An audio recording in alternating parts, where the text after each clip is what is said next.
ናስልኝ እንደምን ከረማችሁ። ዛሬ በፊታችሁ የቀረብኩት የኢትዮጵያ ድንኳኖች ሲፈወሱ አየው በሚል ርዕስ አንድ አጠር ያለ መልእክት ይዤ ነው። በትንቢተ ዕንባቆም ምዕራፍ 3 ቁጥር 7 ላይ ነቢዩ ዕንባቆም የኢትዮጵያ ድንኳኖች ሲጨነቁ አየው አለ። የእግዚአብሔር ነቢያት በመንፈስ ቅዱስ እየተነዱ ስለ ግለሰብ፣ ስለ ህብረተሰብ፣ ስለ አገር፣ ስለ ዘመናት፣ ስለ መንፈሳዊውና ስለ ቁሳዊው፣ ስለ ጊዜያዊውና ስለ ዘላለማዊው፣ ስለ ያለፈውም ስለሚመጣውም እግዚአብሔር የገለጠላቸው ይተነብያሉ። ስለሆነም በሁለተኛው የሐዋርያው ጴጥሮስ ምዕራፍ 1 ቁጥር 20 እና 21 ላይ ትንቢት ከቶ በሰው ፍቃድ አልመጣምና ዳሩ ግን በእግዚአብሔር ተልከው ቅዱሳን ሰዎች በመንፈስ ቅዱስ ተነድተው ተናገሩ ይላል። በሌላ አነጋገር ትንቢት በእግዚአብሔር የተላኩ ቅዱሳን ሰዎች በመንፈስ ቅዱስ ተነድቶ የሚናገሩት ወይም የሚያስተላልፉት መልእክት እንደሆነ ነው። ነቢያት በመንፈስ ቅዱስ ሆኖ የሀገርን መነሳትና መውደቅ፣ የመንግስታትን መነሳትና መውደቅ፣ የኃያላንን መነሳትና መውደቅ፣ የቤተ መቅደስን ሁኔታ ይተነብያሉ። ነቢያት በእግዚአብሔር መንፈስ ሆነው የማይታየውን ያያሉ፣ ሊሆን ያለውን ያስተውላሉ። የእግዚአብሔር ሐሳብ ለእነርሱ ግልጽ ነው። ነቢዩ አሞጽ በመጽሐፉ በምዕራፍ 3 ቁጥር 7 ላይ በእውነት ጌታ እግዚአብሔር ምስጢሩ ለባሮቹ ለነቢያት ካልነገረ በቀር ምንም አያደርገውም ይላል። ያለፈው የዛሬው የነገው ቢሆን መልካም ሆነ መጥፎ፣ ፍርድ ሆነ ምሕረት፣ ሐዘን ሆነ ደስታ፣ ክብር ሆነ ውርደት እግዚአብሔር ለነቢያቱ የማይገልጠው ነገር የለም። ከ2000 ዓመት በፊት ጌታ ኢየሱስ ወደ ምድር መጥቶ ባገለገለ ጊዜ አይሁዶች በኑሯቸው፣ በኢኮኖሚያቸው፣ በፖለቲካቸው፣ በሃይማኖታቸው፣ በታሪካቸው በጣም አስቸጋሪ ዘመን ውስጥ ነበሩ። የሮማውያን ወረራ፣ ቀረጥ ማስከፈላቸው፣ ኑሮ ማስወደዳቸው፣ ሕዝቡን ማስጨነቃቸው እጅግ አስቸጋሪ ሁኔታ ፈጥሮባቸው ነበር። ጆሲፋስ የሚባል ታሪክ ጻፊ የሮማውያን ጭካኔና የሀገሪቷ መውደም ሲገልጥ ሰው የሚሰቀልበት እንጨት እስኪጠፋ ድረስ እንጨት ተገኝቶም ሰው የሚሰቀልበት መሬት እስከማይገኝ ድረስ አሰቃቂ ዘመን እንደነበረ ይመዘግበዋል። የዕብራውያን ነቢያት በትንቢታቸው የጨለማ ዘመን፣ የእልቅት ዘመን፣ የመከራ ዘመን፣ የሐዘን ዘመን፣ የፍርሃት ዘመን፣ የውጥረት ዘመን ብለው ከተነበዩት አንዱ ያ ዘመን ነበር። ሥጋዊውም መንፈሳዊውም ጊዜያዊውም ዘላለማዊውም ምድራዊውም ሰማያዊውም የጨለመባቸው ከመኖር አለመኖር የተመረጡበት ዘመን ነበረ። ነቢዩ ኤርምያስ በምዕራፍ 3 ቁጥር 20 ላይ ያልጠፋ ነው ከእግዚአብሔር ምሕረት የተነሳ ነው ርኅራኄው አያልቅምና እያለ እግዚአብሔርን ያመሰገነው በተለያዩ ዘመናት ከማይመስል ሁኔታ እግዚአብሔር ስለጠበቃቸውና ስለታደጋቸው። ከዚህ ከመከራ ዘመን የተነሳ የእስራኤል ሕዝብ ለራሱ ሆነ ለተተኪው ትውልድ መልእክት፣ ራእይ፣ ውርስ፣ ተስፋ፣ ቅርጽ አልነበረውም። ኑሮው ለዕለት መና፣ ለዕለት ጨርቅ መጨነቅ ብቻ ነበር።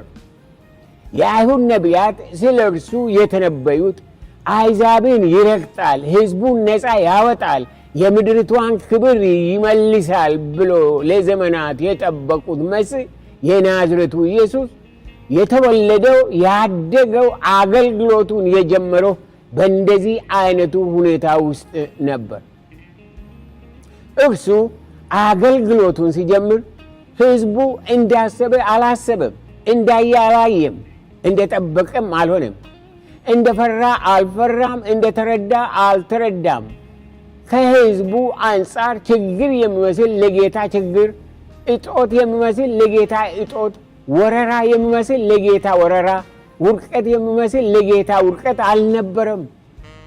ችግራቸው ዓይን ከሚያየው፣ ጆሮ ከሚሰማው፣ ሰው ከሚያስበው፣ ሁኔታ ከሚያመለክተው ለየት ያለ ጠለቅ ያለ ነበረ።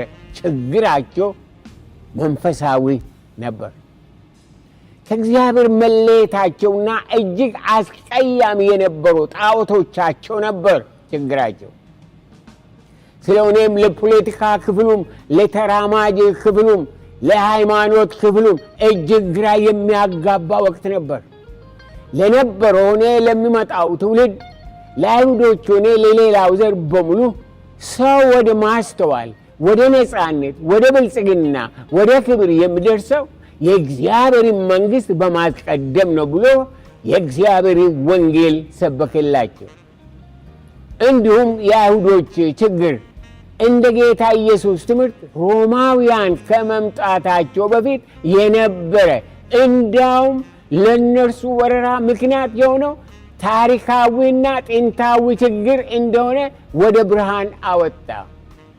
በሌላ አነጋገር ሮማውያን በቅጽበት ቢወጡላቸው እንኳ ሁኔታቸው በቀላሉ እንደማይለወጥ አስረግጦ ነገራቸው። ምክንያቱም የጎደላቸው ስልጣን ወይም ነፃነት ወይም መድረክ ወይም ወኔ አልነበረም። እንደ ጌታ ኢየሱስ ትምህርት የጎደላቸው የእግዚአብሔር መንግሥት፣ የእግዚአብሔር ሰላም፣ የእግዚአብሔር ሕይወት፣ የእግዚአብሔር ፍርሃት፣ የእግዚአብሔር ዕውቀት፣ የእግዚአብሔር በረከት ነበር። የጎደላቸው ማየት የሚችል ሰማያዊ ዓይን፣ መውደድ የሚችል ሰማያዊ ልብ፣ ማስተዋል የሚችል ሰማያዊ አእምሮ፣ መታገስ የሚችል ሰማያዊ ጸጋ፣ ማምለክ የሚችል ሰማያዊ መንፈስ፣ መቀበል የሚችል ሰማያዊ እምነት፣ መሸከም የሚችል ሰማያዊ ጉልበት ነበር። ውድ የኢትዮጵያ ሕዝብ፣ ከአይሁዶች ታሪክ እንደምንመለከተው የእግዚአብሔር ፍርሃት የሌለበት ሕዝብ፣ የእግዚአብሔር ቅድስና የሌለበት አኗኗር፣ የእግዚአብሔር ታማኝነት የሌለው አሰራር፣ የእግዚአብሔር ማስተዋል የሌለው አካሄድ፣ የእግዚአብሔር ፍርሃትና ምሪት የሌለው ሕዝብ ራሱን በራሱ በበደሉ የሚያጠፋ ሕዝብ ነው። እግዚአብሔር የበረከት፣ የፈውስ፣ የነፃነት፣ የብልጽግና ምንጭ ሲሆን የሚገኘው በቅድስናና በእርሱ መንገድ ብቻ ነው። የእርሱ መንገድ ደግሞ ለእኔና ለእናንተ ለአንዴና ለዘላለም ለኃጢአታችን የሞተ ከዘላለም ኃጢአት የሚያነጻ ጌታ ኢየሱስ ክርስቶስ ብቻ ነው። የእግዚአብሔር ነቢያት ለሰው አእምሮ የማይገባውን ለሰው ልብ የማይመስለውን በመንፈስ ይናገራል። በመጽሐፍ ቅዱስ ውስጥ ስለ ምድራችን ስለ ኢትዮጵያ የተነገሩ ብዙ ትንቢቶች አሉ። ከጌታ ከኢየሱስ ክርስቶስ ልደት በፊት ከ640 እስከ 598 ዓመተ ዓለም የኖረ ዕንባቆም የሚባል አንድ የአይሁድ ነቢይ የኢትዮጵያ ድንኳኖች ሲጨነቁ አየው ብሎ ተነበየ። ይህ ትንቢት ዛሬም በእኛ ዘመን እየተፈጸመ ያለው ስለሆነ ማንም የማይክድ ሐቅ ነው። ነቢዩ ዕንባቆም አንድ ድንኳን ሳይሆን ብዙ የኢትዮጵያውያን ድንኳኖች እንዳየና እያንዳንዱ ድንኳን በጭንቀት የተናጠ እንዳለ በእግዚአብሔር መንፈስ ተነበየ። እንደገና ይህ በኢትዮጵያ የሚታዩ የተጨነቁ ድንኳኖች በምድርቷ ያሉትን የእያንዳንዱን ብሔር ብሔረሰቦች ድንኳኖችና የኑሮ ሁኔታን ያመለክታሉ። ዛሬ በኢትዮጵያ ውስጥ ዓለም በሙሉ እንደሚያውቀው በምድራችን የብሔር ብሔረሰቦች ድንኳኖች ራሳቸው በፈጠሩ ችግር፣ መከራ፣ ጦርነት እየተናጡ ነው። ለአማራው ሰቆቃ፣ ለኦሮሞ መገፋፋት፣ ለትግራዩ የማይቆም ዋይታ፣ የሌሎቹ ክልላዊ ሮሮ ራሳቸው እንጂ ሌላ ተጠያቂ የለም። ኃላፊነቱ የእያንዳንዱ ብሔር ብሔረሰብ ነው። ዛሬ በየትኛውም ድንኳን በየትኛውም ክልል የነፍስ እረፍት የውስጥ ሰላም የለም። በመስሪያ ቤት በመኖሪያ ቤት በውስጥ በውጭ ጭንቀት ነው። በውጭ ያለው ጭንቀት በውስጥ ያለውን ጭንቀት ያንጸባርቃል። የሕዝባችን መከራ፣ የሕዝባችን በሽታ፣ የሕዝባችን ሰቆቃ መንፈሳዊ ነውና በመንፈስ ካላየን ልንረዳ ሆነ ልንፈወስ አንችልም። የምድራችን ችግር በመንፈስ ተረድተን መንፈሳዊ መፍትሄ በእምነት በማስተዋል በምሕረት በይቅርታ ካላገኘን በስተቀር አሁንም ጨለማው እያየለ ይቀጥላል። የእግዚአብሔር ቃል ግን በአንደኛ ጴጥሮስ ምዕራፍ 5 ቁጥር 7 ላይ ለኢትዮጵያ ሕዝብ በሙሉ ያለው መልእክት እርሱ ስለ እናንተ ያስባልና፣ ልብ አድርጉ እናንተ ኢትዮጵያውያን፣ እርሱ ስለ እናንተ ያስባልና። ማን ነው እርሱ? እግዚአብሔር። እርሱ ስለ እናንተ ያስባልና የሚያስጨንቃችሁን ሁሉ በእርሱ ላይ ጣሉት ይላል።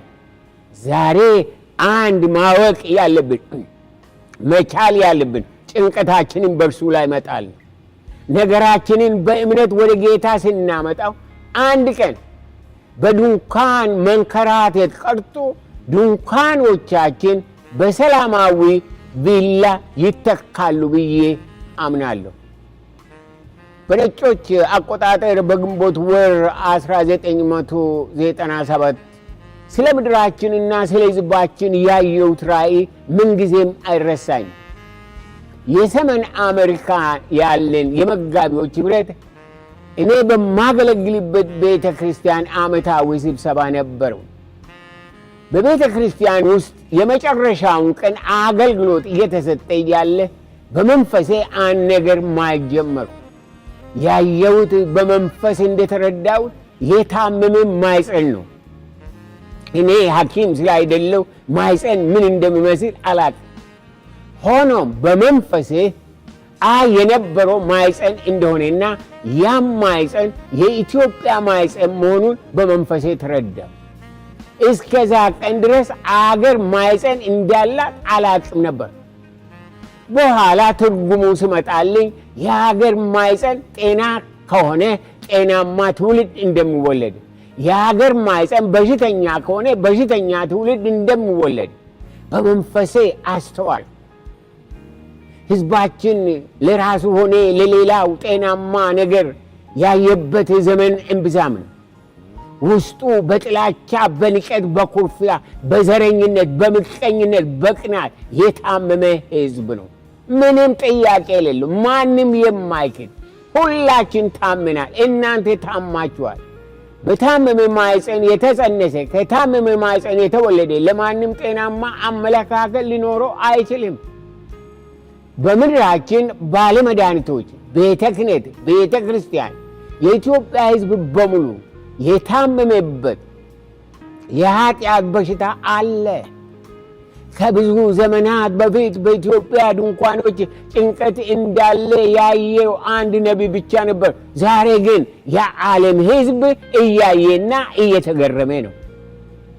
በየቀኑ በዓይናችን የምናየው በጆሮአችን የምንሰማው በኑሯችን የሚሆነው ተረት ወይም ፕሮፓጋንዳ ወይም ማስፈራሪያ አይደለም።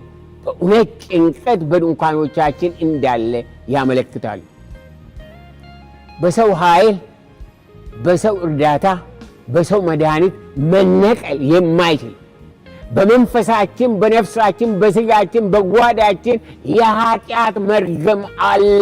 የኢትዮጵያ ሕዝብ ይህንን ይወቅ። የሚያጣላ፣ የሚያለያይ፣ የሚያባላ የኃጢአት መርገም ነው። የእግዚአብሔር ፍርሃት ከአባቶች፣ ከዳኞች፣ ከአሰሪዎች፣ ከሰራተኞች፣ ከመሪዎች፣ ከነጋዴዎች፣ ከገበሬዎች፣ ከትዳር ዓለም ሲጠፋ የምድርቷ ኑሮ የጭንቀት ከመሆን ሌላ ምርጫ የለውም። በተለይ የእግዚአብሔር ፍርሃት ከቤተ ክህነት፣ ከቤተ እምነቶች፣ ከአገልጋዮች፣ ከምዕመናን፣ ከባለመድኃኒቶች ሲጠፋ እጅግ አሰቃቂ ነው። መንገደኛው፣ ሐዘንተኛው፣ ድሃው፣ እስረኛው፣ ቁስለኛው፣ በሽተኛው እርዳታ ፍለጋ ወደ ማን ይሄዳል? በእግዚአብሔር ስም የሚጠሩ በምድሪቷ በሽታ የተለከፉ ሁሉ በንስሐ ወደ እግዚአብሔር ካልተመለሱ በምንም አይነት ለሌላ የሚጠቅሙ አይሆኑም። ነቢዩ ኢሳይያስ ምዕራፍ 53 ቁጥር 6 ላይ እኛ ሁላችን እንደ በጎች ተቅበዝብዘን ጠፋን፣ ከኛ እያንዳንዱ ወደ ገዛ መንገዱ አዘነበለ ይላል። ተቅበዝብዘን ጠፋን፣ ከኛ እያንዳንዱ አንድ ሳይቀር፣ አንድ ከላይ እስከታች አንድ ሳይቀር ከኛ እያንዳንዱ ወደ ገዛ መንገዱ አዘነበለ። እያንዳንዱ የራሱን መንገድ ያያል፣ በራሱ መንገድ ያስባል፣ በራሱ መንገድ ይኖራል፣ በራሱ መንገድ ይመላለስ። የሚያደርገው ወደ ገዛ መንገዱ አዘነበለ። በመሰረቱ ሰው በእግዚአብሔር መልክ የተፈጠረ ስለሆነ ያለ እግዚአብሔር ተቅበዝባዥ እንጂ ጤናማ ሆኖ ሊኖር አይችልም። ለተቅበዝባዥ ሕዝብ የሚያዋጣው ፈጣሪ ብቻ ነው። ያለ እግዚአብሔር መኖር ደግሞ ከእብደት የተለየ አይደለም። ሰዎች ብዙ ከተማርን፣ ብዙ ካወቅን፣ ብዙ ካገኘን፣ ብዙ ካከማችን እግዚአብሔር በማያስፈልገን ደረጃ ላይ እንደርሳለን ብሎ ያስባሉ። ሆኖም እነዚህ ሁሉ ቢገኙም ኑሮ ያለ ጌታ ሲኦል ነው። ጌታ ኢየሱስ ክርስቶስ በማቴዎስ ወንጌል ምዕራፍ 4 ቁጥር 4 ላይ ከሰይጣን ለተወረወረለት ፈተና መለኮታዊ መልስ ሲሰጥ እንዲህ አለ፣ ሰው ከእግዚአብሔር አፍ በሚወጣ ቃል እንጂ ልባሩ ሰው ከእግዚአብሔር አፍ በሚወጣ ቃል እንጂ በእንጀራ ብቻ አይኖርም ተብሎ ተጽፏል አለ። እንጀራ መልካም ነው። ጌታ ኢየሱስ ክርስቶስ እንጀራ አያስፈልጋችሁም አላለም። እንጀራ ብቻ ግን ለነፍስ ጩኸት፣ ለሕይወት ጥያቄ መልስ አይሆንም ማለቱ። እንጀራ ሕዝባችንን ከዳር እስከ ዳር ከረሃብ የምታደግ እጅግ አስፈላጊ እንደሆነ እናምናለን። ሆኖም ያ ብቻ ለኢትዮጵያ የዘመናት ጉስቁልና፣ ለዘላለማዊ ሰላም መፍትሄ ሊሆን አይችልም። የሕይወት እንጀራ የሆነው ጌታ ያስፈልገዋል። በዓለም ላይ ካሉት ሀብታም አገሮች ጃፓን አንዷ ናት። የእሷ መኪና፣ የእሷ ሸቀጣሸቀጥ የማይሸጥበት ዓለም የለም። ከሁሉ በላይ ብዙ አይነት የመኪና ፋብሪካዎች አሏት። አንድ ጊዜ በአንድ ጋዜጣ ላይ የአንዱ የመኪና ፋብሪካ ዓመታዊ ባጀት ብቻ ከ10 የአፍሪካ አገሮች ዓመታዊ ባጀት እንደሚበልጥ አነበብኩ። የሚያስደንቅ አይደል? ይህን ሁሉ ስናይ የጃፓን ሕዝብ በሁሉ ነገር የተሳካለት ሀብታምና ደስተኛ ይመስለናል። አዎ ብዙ ሀብት አፍርተዋል፣ በስልጣኔያቸው ዝነኞች ናቸው። ሆኖም በዛው ሳምንት ልብ አድርጉ ይሄንን፣ በዛው ሳምንት USA ቱዴይ ከሚባል ጋዜጣ ያነበብኩት በጃፓን ሕዝብ መካከል ራስን የማጥፋት ፍላጎት ከዓለም አንደኛ ስለሆነ መንግስታቸው ሕዝቡን ለመታደግ ብዙ ጥረት እያደረገ እንዳለ ደግሞ አነበብኩ። ይህን የሚያደርግበት ምክንያት ቀደም ባለው ዓመት 34,000 ጃፓኖች ራሳቸውን ስላጠፉ ነው ይላል። ይህ ለእኛ በጣም ማሰብ የማንችል ጉዳይ ነው። ይህን ቁጭ ብዬ ሳሰላስል አንድ ነገር በውስጥ ገባ። ይህ በጭንቀት የተሞላ የኢትዮጵያ ሕዝብ ከወንድሙ፣ ከእህቱ፣ ከጎረቤቱ ጋር መኖር የማይችል እርስ በርስ ከተጠላላ አልሞቱም፣ ራሳቸውን አልገደሉም እንጂ ራሳቸውን ካጠፉ ከ34,000 ጃፓኖች የተሻሉ አይደሉም። ነገር ግን እግዚአብሔር በልጁ በጌታችን በኢየሱስ ክርስቶስ የከፈለውን የኃጢአት ዋጋ በእምነት አልቀበል በማለት በዛሬው ቀን ብቻ በሚሊዮን የሚቆጠሩ ከጊዜያዊ ሞት ወደማይመለሱበት ወደ ዘላለማዊ ሞትና ሲኦል ይሄዳሉ። ሕዝባችን እንደማንኛውም ሕዝብ በንስሐ ወደ ጌታ ኢየሱስ ክርስቶስ ካልተመለሰ በስተቀር በራሱ ምርጫ ራሱን እያጠፋ እንደሆነ ግልጽ ነው። ሕይወትን የማይለውጥ ጌታ ኢየሱስ የሌለበት ባዶ ሃይማኖተኛነት ለማንም አይረባም። ዛሬ በምድር ላይ እያለን በፍቅር በሰላም ከእርስ በርስ ጋር እንድንኖር ካረዳ ለነገም የሚረባ አይደለም። ስለሆነም ጌታ ኢየሱስ እኔ መንገድ እውነት ሕይወትም ነኝና ያለ እኔ ድኖ ወደ አብ የሚመጣ የለም ብሏልና ዛሬ ምርጫችንን ብናስተካክል መልካም። ባለፈው ጥቂት ዓመታት በፊት በኢትዮጵያ ያለቁ ኢትዮጵያውያን በምንም የሚተኩ አይደሉም። ጦርነት ለማንም መልስ አይደለምና አሁንም የጦርነት ጥማት ያለባቸው የሰው ደም ምንም የማይመስላቸው ለከንቱ ነገር ለራሳቸው ጥቅም ጦርነትን የሚቆሰቁሱ በምድርቷ አሉ። የሚያስደንቀው ነገር እነዚህ ጦርነት ፈላጊዎች ራሳቸው ሆኑ ልጆቻቸው ወደ ጦርነት አይሄዱ። ወደ ጦርነት የሚሄዱት ጎረቤቶቻቸው እንደነሱ ሹመት የሌላቸው ድሆችና የድሆች ልጆች ናቸው። እባካችሁ ለሰው ሕይወት ግድ ባይኖራችሁም አንድ ቀን ፍርድ አይቀርምና ለነዚህ በከንቱ ላለቁት ልጆቻችሁ በእግዚአብሔር ፊት ትጠየቃላችሁና ልብ ግዙ። መፍትሄው ንስሐ ገብቶ ጦርነትን ማቆም ነውና ከአሁኑ አስቡበት። የኢትዮጵያ ሕዝብ ልብ እናድርግ። እንደ እግዚአብሔር ቃል ጦርነታችን ከሥጋና ከደም ጋር አይደለም። ጦርነታችን አንዱ ብሔር ከሌላ ብሔር ጋር አይደለም፣ መሆንም የለበትም። ጦርነታችን መንፈሳዊ ነው። ዛሬ በምድራችን የሚያለያየን የሚያፋጀን የመንደር ፖለቲካና የክልል አስተሳሰብ ውሎ አድሮ ዋጋ የሌለው የሰይጣን አካሄድ ነው እንጂ ለሀገር ሆነ ለኢትዮጵያ ሕዝብ ምንም አይነት ዋጋ የለውም። ነቢዩ ዕንባቆም ከስንት ዘመናት በፊት ጭንቀት ወደ ድንኳናችን መግባቱን እንጂ መውጣቱን አላየም። ዛሬ እኔ ደግሞ ሌላ የምስራች አለ። እኔ ግን ዛሬ የተሻለ መልእክት አለኝ። ጭንቀት ከድንኳናችን ወጥቶ ዋይታ ከሕዝባችን ርቆ ሕዝባችን ልብ ገዝቶ በማዳግም ፈውስ ውስጥ ገብቶ የእርቅን አምላክ ጌታ ኢየሱስ ክርስቶስን ወደ ሕይወቱ ወደ ኅብረተሰቡ እንደምጋብዝ በሙሉ ልቤ አምናለሁ። በትንቢተ ዘካርያስ ምዕራፍ 3 ቁጥር 9 ላይ የዚያችንም ምድር በደል በአንድ ቀን አስወግዳለሁ ይላል። የእስራኤል ቅዱስ እግዚአብሔር ያን ያድርግል። በአንድ ቀን ሁሉን የሚችል እግዚአብሔር በአንድ ቀን ታሪካችንን መለወጥ፣ መራራችንን ማጣፈጥ፣ በሽታችንን መፈወስ፣ ጭንቀታችንን ማስወገድ ይችላል። ጌታ ኢየሱስ ክርስቶስ በራእይ 3 ቁጥር 20 ላይ እነሆ በደጅ ቆሜ አንኳኳለሁ፣ ማንን ድምፄን ቢሰማ ደጁንም ቢከፍትልኝ ወደ እርሱ እገባለሁ፣ ከእርሱም ጋር እራት ይበላለሁ፣ እርሱም ከእኔ ጋር ይበላል ይላል። እንዴት መታደል! እንዴት መታደል ነው!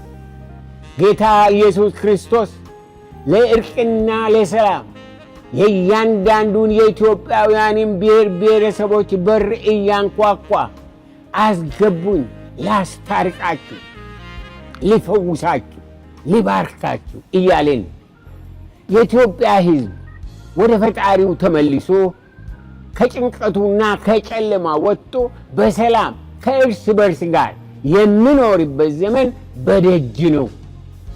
ጌታ ኢየሱስ ክርስቶስን ልባችንን፣ ኢኮኖሚያችንን፣ ጓዳችንን፣ ትዳራችንን፣ ምድራችንን በተለይ ባለ እምነቶች በፍቅር ሲቆጣጠር እንዴት የሚያስደንቅ ዘመን ይሆንልናል። ስለሆነም እናንተ መኳንንቶች በሮችን ክፈቱ። እናንተ የሰሜኑ ሕዝብ፣ የምዕራቡ ሕዝብ፣ የደቡቡ ሕዝብ በሮችን ክፈቱ። እናንተ የኢትዮጵያ ሕዝብ በሮቻችሁ ለእግዚአብሔር ልጅ ለናዝሬቱ ለኢየሱስ ክፈቱ። እናንተ አባቶች፣ እናቶች፣ ወንድሞች፣ እህቶች፣ ወጣቶች፣ አዛውንቶች፣ ካህናት በሮችን ለእግዚአብሔር ክፈቱ፣ ለእግዚአብሔር ሰላም፣ ለእግዚአብሔር ጽድቅ ክፈቱ፣ የዘላለም ደጆች ክፈቱ፣ የክብር ንጉሥ ይግባ። ኢየሱስ ክርስቶስ ወደ ቤታችሁ፣ ወደ ጓዳችሁ፣ ወደ ልባችሁ ይግባ። ኢየሱስ ክርስቶስ ይግባ። በመዝሙር 24 ቁጥር 7 ላይ እንዳየነው ነው። የክብር ንጉሥ ወደ እያንዳንዱ የኢትዮጵያ ብሔር ብሔረሰቦች ድንኳን በሰላም በምሕረት በእርቅ ይግባ። ጌታ ኢየሱስ ወደ ልባችን ሲገባ በመካከላችን ሲነግስ ነገር እንደ ድሮ አይቀጥልም። የዘላለምን ሕይወት፣ እውነት፣ ሰላም፣ ፍቅር፣ ዕረፍት፣ ብርሃን፣ ተስፋ፣ ክብር ይዞ ይገባልና የእስራኤል አምላክ እግዚአብሔር ለኢትዮጵያ ሁኔታ ያለው መልእክት ወንጌሉ ነው። ኢትዮጵያ ለአንተ እግዚአብሔር ያለ ከእግዚአብሔር የመጣ መልእክት፣ ለእርቅ መልእክት፣ የእርቅ መልእክት፣ የሰላም መልእክት፣ የአንድነት መልእክት፣ የበረከት መልእክት ወንጌሉ ነው። እግዚአብሔር ወንጌል ዛሬ ለኢትዮጵያ ሕዝብ የምሕረት ዘመን፣ የሰላም ዘመን እየቀረበ እንዳለ ግልጽ ነው። እየተወያየ ያለው አገራዊ የምክክር ኮሚሽን በምድሪቷ ሰምቶ ተደርጎ የማያውቅ የተአምራት ሁሉ ተአምር ነው። የምክክሩ ውጤት ኢትዮጵያን የሚያስታርቅና የሚያስከብር ስለሚሆን ሕዝባችን ለፈውስና ለአንድነት እንደተጠማ ያመለክታል። ሕዝብ ይህ ዘመን በከንቱ እንዳያልፍ እንንቃ። የሰራዊት ጌታ እግዚአብሔር በምድሪቷ ላይ በታሪካችን አይተን የማናውቅ የሰላምንና የፈውስን የአንድነትንና የመግባባትን ዘመን እያመጣልን ስለሆነ በምስጋና እንቀበለው። የመቀባበልና የመሆን ኃላፊነት የእያንዳንዳችን መሆኑን አንርሳ። በመካከላችን ለጊዜያዊ ጥቅም ነዋሪውን ሕዝብ የምታስመርሩ ዘረኞች፣ ጉበኞች፣ ወገንተኞች፣ ፍርድን የምታጣምሙ፣ ኑሮን ለህብረተሰቡ ችግር የምታደርጉ ወደ እግዚአብሔር ካልተመለሳችሁ፣ ይህን አካሄዳችሁ ካላቆማችሁ ትልቅ ቅጣት እንደሚጠብቃችሁ ዛሬ በእግዚአብሔር ቃል አሳስባችኋለሁ። የእግዚአብሔርን ምሕረትና ጊዜ እምቢ ካላችሁ ፍርድ እንዳለ እንደገና አጥብቀን እናሳስባችኋለን። ዘመኑ የእግዚአብሔር ነው። እኔ እንደ እግዚአብሔር አገልጋይ የኢትዮጵያ ድንኳኖች እንዲፈወሱ ሲጸልይ የኖርኩ ዛሬም ፈውሱን በእምነት የሚጠብቅ ከእናንተ መካከል አንዱ ነኝ። በዚህ ዘመን የእግዚአብሔር ድንቅ ሥራ በምድራችን ላይ በመንግሥትና በሕዝብ በልዩ ልዩ መንገድ እየቀረበ ነውና ልብ እናድርግ። ይህ የእግዚአብሔር የምሕረት ዘመን ነውና በሙሉ ልባችን ወደ እርሱ እንመለስ። አንድ ቀን የእግዚአብሔርን ድንቅ ሥራ ሁላችን ተያይዘንና ተቃቅፈን የምናይበት ዘመን በቅርብ ነውና በሁሉ ለሁሉ እንዘጋጅ። እንዲሁም ኢትዮጵያ በቅርቡ እጆቿን ለጦርነትና ለጥፋት ሳይሆን ለእርቅና ለሰላም፣ ለአንድነትና ለታላቅ ደስታ፣ ለእርስ በርስ ትዘረጋለች። ይህን ሰው ሳይሆን ጌታ ያደርገዋል። የዘላለም እግዚአብሔር ማስተዋልን ይስጠን። ክብር ለአብ፣ ክብር ለወልድ፣ ክብር ለመንፈስ ቅዱስ ይሁን። እግዚአብሔር ለዘመኑም ለሁኔታችንም ማስተዋልን ይስጠን። እግዚአብሔር ይመልከተን። እግዚአብሔር ያስበን። የእስራኤል ቅዱስ እግዚአብሔር ይባርካችሁ። ኑሯችሁ፣ ትዳራችሁ፣ መውጣታችሁ፣ መግባታችሁ የተባረከ ይሁን። በእግዚአብሔር አብ፣ በእግዚአብሔር ወልድ፣ በእግዚአብሔር መንፈስ ቅዱስ አንድ አምላክ አሜን።